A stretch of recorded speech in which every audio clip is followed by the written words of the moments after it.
This is the book of Matthew chapter 10. I'm going to start at verse 5. Bring it out. These 12 Jesus sent forth and commanded them, saying, Go not into the way of the Gentiles, and to any city of the Samaritans enter ye not. Why did he say that? I would need to know the context. So it's really easy to take any verse out of context. I'm not saying you're taking it out of context, but I need to know the context to be able to actually say what it's saying. Okay. That's incredibly important when reading any sort of literature. Now I understand that point, right? But you said that Christ's mission was to humanity. Did that start before he was born, or did that start while he was born? How do you mean?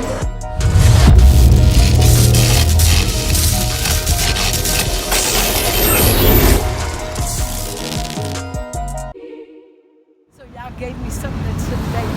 I have to work on me. I have to work on me. But I'm not lost anymore.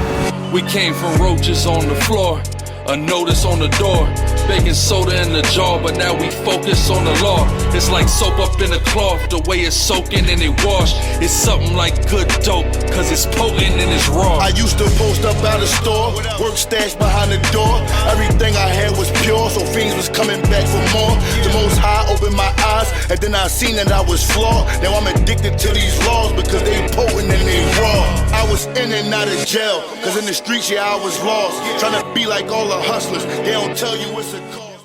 Shalom, shalom, shalom, family. First and foremost, I have to give all praises, all glory, and all honor unto the Most High God, Yahweh. Of course, I do so in the name of His only begotten Son, Yahushai, who the world ignorantly calls Jesus Christ. It's your brother Ariella of Sicarii, and I am excited to present to you, the nation of Israel, the official Hebrew Israelite Bible.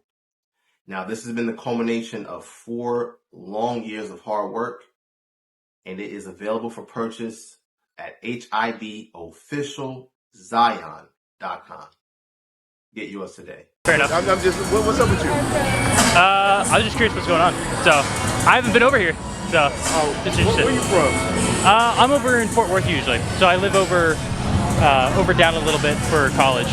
Oh, okay, right. What college you go to? TCU? Chrisville. Who? Chrisville? It's a tiny college. I don't know what that is. Yeah, it's a little Christian college. It's a Bible college? Bible college, yep. Oh, a Bible college. You know, like, that's interesting you said that, right? So do you know the Bible? I hope so. Learning more every day. Hope so, right? So, you know, you think you know a lot of things, but there's always more to learn. I'll agree with that. I'll agree with that, right? So, how do you feel about prophecy? Prophecy? It's a gift of the Spirit. So, prophecy is absolutely a thing. All right, so what about Christ's death? Who is that applicable? Christ's death? Yeah. It's applicable to all of mankind, given they take faith in Him and accept Him as Okay, Savior. so you believe it's for everybody. Why don't I see that in prophecy? Say again? Why don't we see that in prophecy? How do you mean? Like, give me Isaiah 59:20. You already got that? All right, so Christ the Redeemer, correct? Right. Okay, read that. The book of Isaiah, chapter 59 and verse number 20. Bring it out. And the Redeemer shall come to Zion, and unto them that turn from transgression in Jacob, saith the Lord. So why don't we see humanity in that? Humanity is in that. So, how so? It says Zion, that's Israel. Jacob is Israel. sure, that's humanity. So, in the same way that When did humanity become Jacob? Jacob and Zion are a part of it. Despite the fact that the Jews are God's chosen people, Jesus is pretty clear throughout Him that He's coming for all man. You know, even to the extent, go out and preach to the ends of the earth, right? Okay, so give me Matthew 15, right? Matthew 15:24. You got that already? Okay, now you said He makes it clear. Yes, actually get this first. This is the book of Matthew chapter 10. I'm going to start at verse 5. Bring it out. These 12 Jesus sent forth and commanded them, saying, Go not into the way of the Gentiles, and to any city of the Samaritans enter ye not. Why did he say that? I would need to know the context. So it's really easy to take any verse out of context. I'm not saying you're taking it out of context, but I need to know the context to be able to actually say what it's saying. Okay, that's incredibly important when reading any sort of literature. Now I understand that point, right? But you said that Christ's mission was to humanity. Did that start before he was born, or did that start while he was? How do you mean? So was that always his mission, or did it become his mission throughout his walk? So I would say that it is the mission from the beginning. Right? From the beginning? Okay. I think because Christ is sinless, right? He's sinless, he's blameless, but he is growing. That's clear, in Luke. He grows in stature and wisdom, right? Yeah. So there is room to say that he maybe had more additional ideas over time. I'm not sure if that's applicable there, but there's room to say that potentially his ideas changed over time. Yeah, so but hold on. I really only needed the first part of that. The reason why I asked you was that his mission from the beginning. You said it's always been the mission from the beginning. And then we read in Matthew 10 about him saying, don't go into the ways of the Gentiles. You said, well, you have to look at the context. Well, if that was always his mission to go to humanity, why would he even say this ever at any point? Because potentially at that exact moment, he wanted them to be kept with him.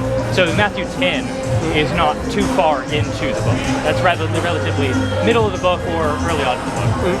So that is likely talking about not the Great Commission, going out into the edge of the that's Matthew 28. Right, so that's not referring to the Great Commission. That's more of a whenever the disciples go out and do smaller work and then come back. Okay. So it's probably talking directly to them at that time. Okay, that time? So give me Hebrews chapter 13 verse 8.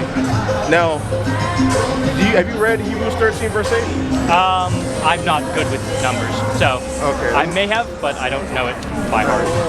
You say where you at? Hebrews 13.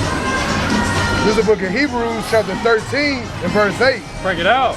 Jesus Christ, the same yesterday and today and forever. So the doctrine of Christ, it never changes. Sure. It was the same before, the same today, and even in the future it's going to be the same. So that still begs the same question.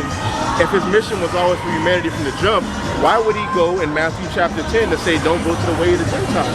Because he himself doesn't change, just like the Lord doesn't change. Sure. So there is an interesting aspect in which Jesus, his soul isn't necessarily changing, but he's taken on flesh. So he does change in the same way that he is a man, right? He grows over time. Luke is clear about that. He grows over time.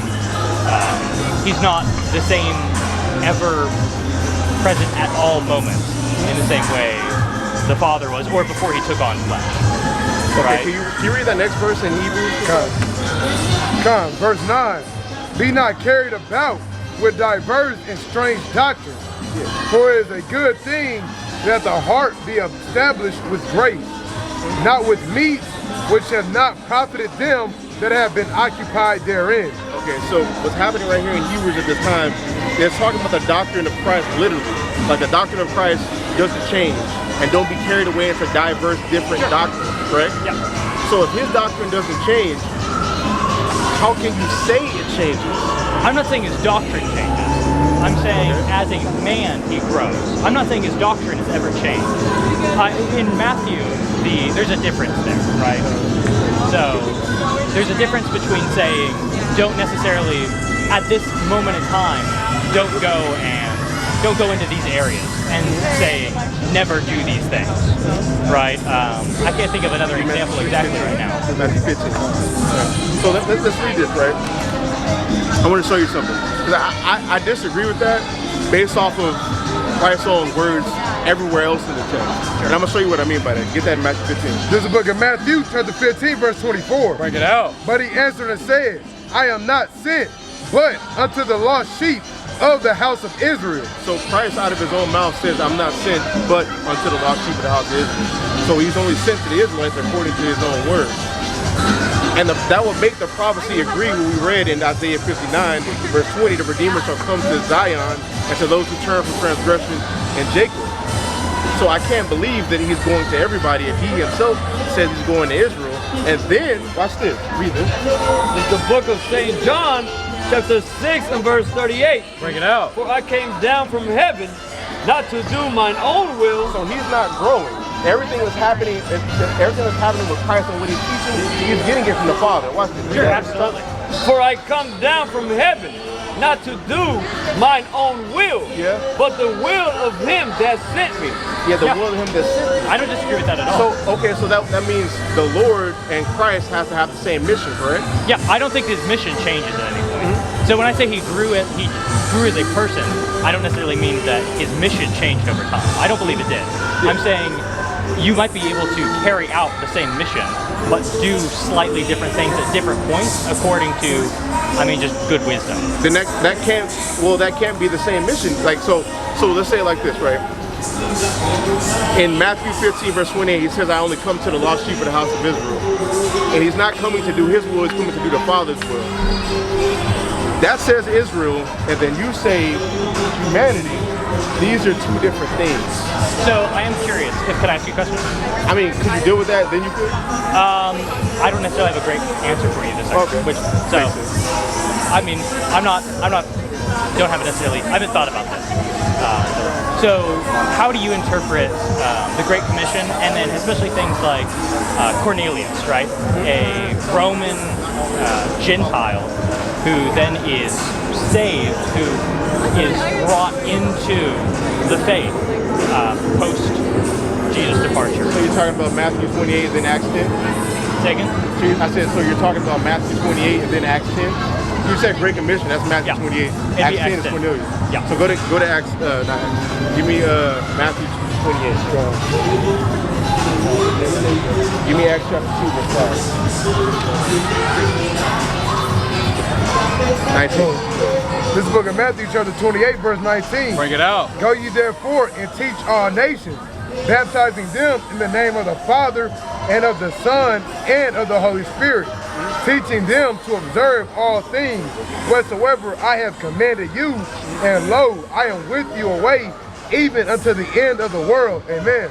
So when he's talking about all nations right here, he doesn't literally mean literally every person in every single nation. He means the Israelites inside these nations. The reason why I say that is the first verse that I said to you when you got here. Isaiah 59 and verse 20, the Redeemer shall come to Zion. It doesn't mention nobody, and it clarifies that it's not talking about anybody else except Jacob. An example of that, right after this Great Commission, you go into Acts, correct? The Acts 2, It's the book of Acts, chapter 2 and verse 5. And there were dwelling at Jerusalem Jews, devout men out of every nation under heaven. Jews, devout men out of every nation under heaven. This is the every nation that he's talking about in Matthew 28. Verse 6. Now when this was noised abroad. So he's talking about that, or else the prophecy we read in Isaiah 59 is going to contradict. Especially when you get into Paul's message. Like with the epistles of Paul, get Romans 9. What do you have?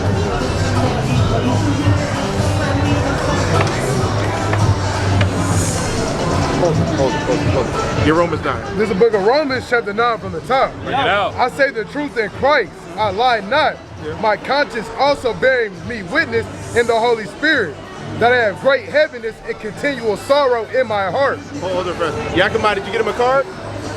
Get him a card. Okay, go ahead. Keep going. For I could wish that myself were accursed from Christ for my brethren, my kinsmen, according to the flesh. So Paul's talking about his kinsmen according to the flesh.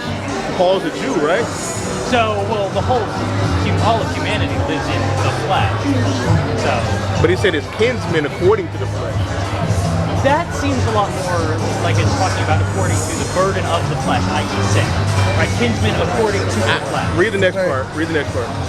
Who are Israelites? So it clarifies his kinsmen according to the flesh, who are Israelites. Are. Yeah, keep going. Who are Israelites? Yeah. To whom pertaineth? What does word pertaineth mean? Yeah, belong to. Yeah. Keep going. To whom pertaineth the adoption? The adoption, go ahead. And the glory. The glory, the kingdom. And the covenants. The covenants, both old and new, go ahead. And the giving of the law. Yeah. and the service of God, and the promise, and the promises, go ahead. whose are the fathers, the Israelites, and of whom are concerning the flesh, the bloodline descendancy, Christ came. Peter, what? Christ came. Christ came. So if I read the Great Commission and think he's talking about all of humanity, people outside of Israel and the Israelites, that would now contradict Isaiah 59. That would contradict Acts chapter 2 verse 5. That would contradict Romans chapter 9 verse 3 through 7. So that would contradict all of that passage, though, it doesn't make it. It does point out directly, right? Israelites. But it's not necessarily excluding everyone else. It's just making the point about Israelites. What does belongeth mean? What does pertaineth mean? It does mean belong to, but it doesn't necessarily mean that it is not applicable to other parts. Hebrews 8:8. Well, let's see something real fast. Read Romans 9 and 4 again. Come on. This is the book of Romans chapter 9 verse 4. Who are Israelites, to whom pertaineth the adoption, and the glory, and the covenant. Now it says covenants right there. It says it doesn't mean exclusive. So let's read about the new covenant. Get this Hebrews 8:8. This is the book of Hebrews, chapter 8 and verse number 8. Bring it out. For finding fault with them, he saith, Behold, the days come, saith the Lord, when I will make a new covenant with the house of Israel, and with the house of Judah. So that's where Paul's deriving this from. He said these things pertain to the Israelites, the old and the new covenant. We know for sure the old covenant has to do with the Israelites. Right. And then we just read about the new covenant. It says, I'll make a new covenant with the house of Judah and with the house of Israel. It doesn't say anybody. Sure, that's a very interesting It doesn't mention anybody. That's a very interesting And in every one of those with the adoption, I can do that same thing. With the law, we damn sure can do that same thing. So obviously, it's being very exclusive. This is exclusivity in this text. Interesting. Yeah. I have another question for you. Go ahead. How do you approach then Pentecost, right? At Pentecost, there were groups of people who were not Israelites, right? And the Spirit came down upon all of them. You talking about Acts 2? Yeah, Pentecost. We just read it. Go to Acts 2 again. Start from 1. This is the book of Acts. Wait, hold on. Do you know what Pentecost is? When the Spirit came down upon... No, I mean what the actual feast of Pentecost is. I'm struggling to remember now. It ties to... I'm blanking now. It's a Jewish feast. It is absolutely Jewish. In Leviticus 23. So why would heathen be coming to that? So, well, when establishing the new church... utterance. Now we're about to see the nationality of these people. Verse 5. And there were dwelling at Jerusalem Jews. Jews. Yeah. Devout men out of every nation under heaven. Those were Jews coming out of every nation under heaven. That's why we read Deuteronomy 6 and 16, because that's why they would be there. Yeah. Because of Pentecost, the Feast of Weeks. Yeah. It gets worse when you read it. Go to Acts 10. He's talking about Cornelius. Now, Cornelius, what do you know about? Do you know anything about the history at that time? About the first century? In a general sense, I don't know what you're speaking of. Okay, it's a big history, so I don't know what you're speaking of. I mean, any of it. So. Yeah. Right. Okay, do you know there would be Israelites in the Roman Empire? Well, Israel was within the Roman Empire. So yeah. Well, Israel after the Maccabean era was taken over, or not taken over necessarily, but put into the Roman Empire. Read it. Acts 10 and 1. Give me Acts 18 and 2. It's the book of Acts, chapter 10 and verse 1. Yeah. There was a certain man in Caesarea. Where's Caesarea? It's, I guess, slightly eastern. No, I don't remember exactly. That's Israel. You can Google it right now. It's literally Israel. Okay. Keep going. There was a certain man in Caesarea called Cornelius, a centurion of the band called the Italian band. You know, in Italy at that time, there was a big refuge of Jews. Like following that, like how you talking about the Maccabean era, following that, you know that, right? You're saying that Italy was a refuge? I mean, to an extent. Yeah, to an extent. Get Acts 18 and 2. This is the book of Acts, chapter 18, verse 2. Bring it out. And found a certain Jew named Aquila, born at Pontus, lately come from Italy. Come from where? Come from We Italy. even see in the same book when we were talking about Cornelius. I mean, there were certainly Jews in Italy. Yeah, Jews I in don't Italy. disagree with that. So, But that doesn't necessarily mean that a Roman centurion is Jewish just because he came from Italy. okay, but that doesn't prove he's a Caucasian man. And it would lend to him not being a Caucasian man, because at the history, have you heard of somebody called Persinius? Say again? Persinius. I'm not familiar with that. Oh, yes, actually, I do remember that. What color was he? Oh, he's certainly dark. Yeah, he's certainly Yeah. dark. And what military was he in? I believe he was Roman. Yeah. You know what about Septimius Severus? What color was he? I don't remember. He was a black man as well, right? And at this time, the Jews were dark-skinned, melanated people. Well, I mean, the whole area, the Mediterranean in general, you're gonna have a lot of darker colored people. Get Acts 13 and 3. 13 and 1. Watch this. This is the book of Acts, chapter 13, verse 1. Bring it out. Now there were in the church that was in Antioch certain prophets and teachers, as Barnabas and Simeon. Yeah. That was called It's called what? called. So that's a Jew being called. What does that word go back to? I think we know what kind of word that goes back to, right? It's black.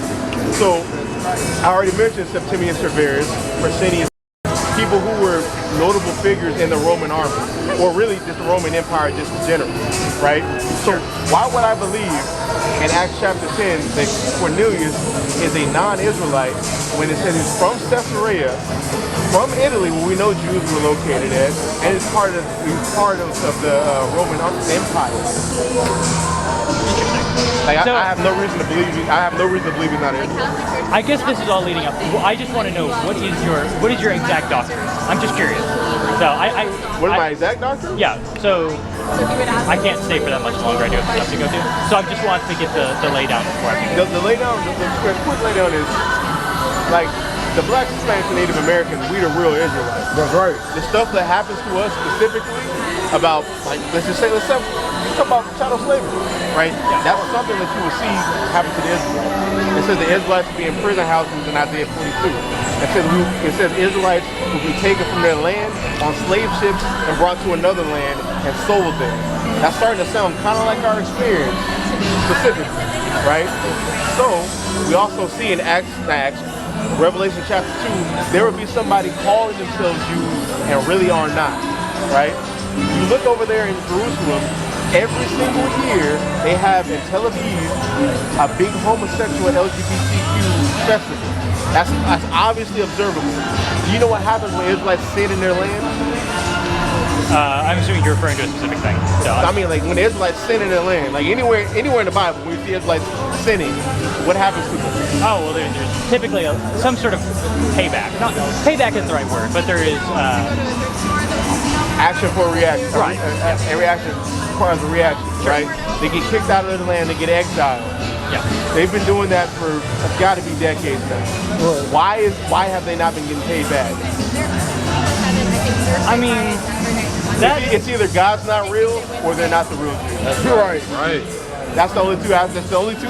It's either you want to say God's not real or they're not the real. There's really no other option you have. that seems like a fairly large lead. That seems like a fairly large lead. I don't know. What are you gonna say? Because get Deuteronomy 28 and 15. Let's see if that's what we do. This is the book of Deuteronomy, chapter 28. 28 and verse 15. Bring it out. But it shall come to pass, if thou wilt not hearken unto the voice of the Lord thy God, to observe and to do all his commandments and statutes, which I command thee this day, that all these curses shall come upon thee and overtake thee. Yeah, so it's all this curse will come upon thee and overtake thee if you don't keep the commandments. Sure. LGBTQ activity is definitely against the commandments. I don't have to give a breakdown. Everybody knows that. Man shall not lay with mankind. Sure. They do that there. Curse, part of the curse, you being exiled out of your land and the sword sent after you. They're not dealing with that. They're not dealing with that 2024, and they haven't been dealing with that since they've been doing it. So how can we, it's either God is true, what he's saying right here, or they're not the true Israelites. There is no in between. Israelites are either in their kingdom being righteous or outside of their kingdom being wicked. Right. How the hell are they in their kingdom being wicked? It's problematic. Problematic. So read this. Book of Proverbs, chapter 2 and verse 22. Bring it out. But the wicked shall be cut off from the earth, and the transgressors shall be rooted out of it. Why are they not rooted out of their land if they're transgressors? It's them allowing that makes them all transgressors. Bro, they allow Arabs to come over there and serve Allah there. Where do we see that in the Bible? Kosher first. Where do we see that in the Bible? But, and also, that's going into who we believe we are and who we believe they are. Now, here's where you fit in. Get Revelation chapter 13. Right. Let me show you something. You see this right here? Teach them up. Y'all gonna have to pay for that, man. That's right. You gonna have to pay for that, bro. Like, you can go to Bible class, but that ain't gonna save you from what's about to happen. This is the book of Revelation, chapter 13, verse 10. Bring it out. He that leadeth into captivity shall go into captivity. He that killeth with the sword must be killed with the sword. Here is the patience and the faith of the saints. Then you get it. I mean, what we gonna do about that, man? What we gonna do about that? It said, he that leads into captivity must go into captivity. Like, I mean, when you see this, and this, and this, and that, and that, I mean, I don't know what to tell you, man. Like, you know, and this is just talking about from 1600s. Y'all was doing stuff to Africans, to Haitians. Haitians got to pay reparations for breaking themselves out of slavery from Caucasians. Crazy work. What? Crazy work. Yes, they have to pay reparations. I mean, I don't know what to tell you, man. You know, I mean, Imagine breaking free. that's crazy. But yeah, I don't know what to tell you, man. That's crazy. That's what our theology teaches. All right. You have a nice night. You too, man. You have a nice night. Enjoy it while you can. You know, because I ain't gotta yell no more. I love it, right? You know, and with that, you know, God is a true God. You know, that's right. Yahweh. Right, his name is Yahweh. Right, I just want people to know that. His son's name is Yahushai, and we are God's chosen people. That's right. And with that, I'm gonna say, call all Yahweh by Shema Mashiach Yahushai and Shalom. Shalom.